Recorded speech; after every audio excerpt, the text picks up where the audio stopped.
Salut et bienvenue dans cette vidéo où on va parler de l'autonomie alimentaire et plus précisément de la déshydratation. L'autonomie alimentaire, c'est l'objectif de la formation jardinier coach en 2026. Les 5 pas vers l'autonomie, c'est-à-dire les 5 étapes qui nous permettent d'atteindre cette autonomie. Il y a déjà beaucoup d'inscriptions, il reste encore 1 ou 2 places. Si ça t'intéresse, n'hésite pas, prends contact avec moi. Il y aura d'autres vidéos qui vont sortir.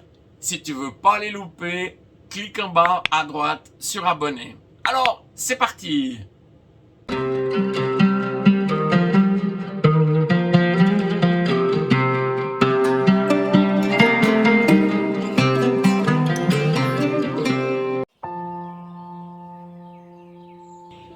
Jusqu'à présent, j'utilisais un déshydrateur comme ça.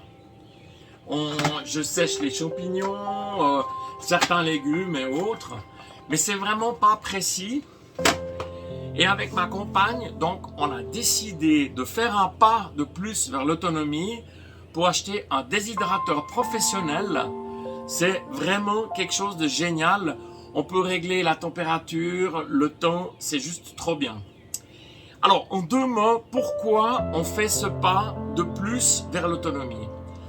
Parce que, en fin de compte, je dirais nos récoltes, elles sont de plus en plus abondantes et ça nous fait un pic comme ça. Et cette tranche ici, c'est entre juin et septembre. Et là, on a vraiment énormément de fruits et légumes à plus savoir quoi en faire. Pour conserver ces fruits et légumes, il existe différentes techniques. Il existe le sucre. Donc on fait des confitures, on peut faire des chutneys, c'est vraiment très bon. J'ai fait plusieurs vidéos là-dessus, sur ce sujet. En 2, on peut utiliser le sel. Donc par exemple, pour faire de la lactofermentation, comme la choucroute, le sel, c'est vraiment un conservateur. En 3, congeler. Mais congeler, ça demande de l'énergie. Il peut y avoir des bonnes idées, comme par exemple les tomates en plaques. Ça, c'est vraiment un truc génial, prêt à l'emploi. Mais malgré tout, c'est pas la solution idéale. En 4, on a le vinaigre, avec lequel je fais les cornichons, mais aussi par exemple les courgettes à l'aigre doux. C'est un véritable régal, j'ai fait une vidéo. Alors, si toi tu connais encore d'autres manières de conserver les fruits et légumes pour l'hiver, fais-le savoir dans les commentaires. On va parler maintenant de la déshydratation. Et c'est là on a le besoin, on sent vraiment le besoin maintenant de dessécher nos fruits et légumes. On a énormément de pommes, des poires, des figues. Là, je suis en train de dessécher les kakis. On a énormément de légumes, les haricots qui vont venir. On a là par exemple, j'ai des céleris branches que je vais également dessécher. Je pense que je ferai peut-être une vidéo là-dessus. Et tout ça, ça nous permettra de stocker pendant l'hiver et de réutiliser ça. Alors, le but, il est double. Je vais vous montrer comment on dessèche les aliments. Et puis, je ferai des vidéos sur des recettes, comment utiliser ces aliments desséchés en hiver. Alors, c'est parti, on va commencer par le kaki. Donc, on va voir comment je dessèche mes kakis, comment je les conserve. On peut les garder plusieurs années. Ça, c'est vraiment top de chez top. Alors, je vais faire un tri entre mes plus beaux fruits et ceux qui sont abîmés, entre autres mangés par les oiseaux ici. C'est pas grave, donc ceux-là, je vais les dessécher. Alors, je vais d'abord venir le laver.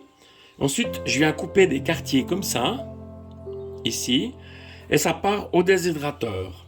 Je vais te montrer comment. Alors, l'idée, c'est de faire des morceaux qui sont à peu près égaux, que le séchage soit un peu uniforme. Mais c'est vrai que là, ils sont pas tous égaux parce que comme mes fruits sont des fois mangés, des fois abîmés, j'ai vraiment gardé la partie qui était la plus belle et ça donne des formes qui sont pas toujours équivalentes, mais ce serait mieux qu'elles le soient. Le déshydrateur, c'est mieux de ne pas le mettre dans la cuisine pour des raisons de bruit. Alors, personnellement, je le mets dans l'atelier. Alors, suis-moi. Donc là, tu vois, on vient ici, là, tac. Ça, c'est mon atelier, ici. Et je viens le mettre là, tout en bas. Alors, attends. Je te montre. Voilà, tout en bas, là, tu vois, il est plein. Je vais le lancer et je vais t'expliquer au niveau des températures. Alors, je commence par faire un flash de température à 1 heure.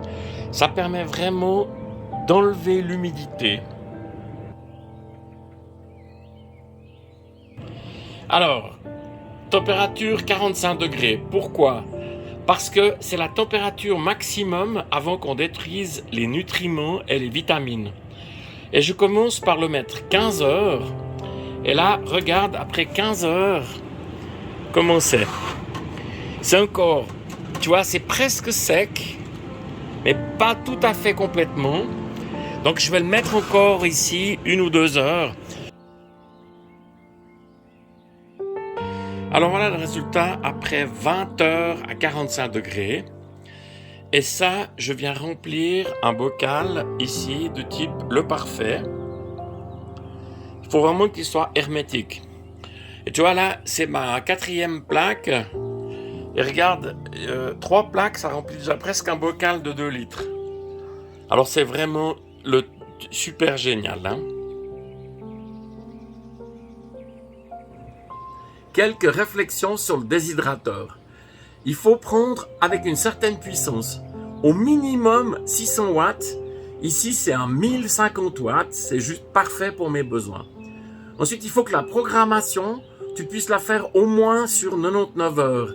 Il y a des déshydrateurs qui sont maximum sur 24 heures et c'est trop peu. En plus, le nombre de plateaux ici, il est vraiment important. J'ai 10 plateaux. Il faut des grosses masses, des grosses quantités. Il ne faut pas déshydrater juste une pomme. Il faudrait déshydrater 10 kilos de pommes. Et là, j'ai 10 plateaux. Donc, au total, ça fait 1,5 mètre carré. Donc, c'est vraiment une grosse surface de déshydratation. Et ça, c'est vraiment le top. Alors, je te remercie de ta visite et d'être passé par là. Si cette idée de déshydratation t'a donné des envies, alors un petit pouce fait toujours plaisir. Je me réjouis de te retrouver et à bientôt.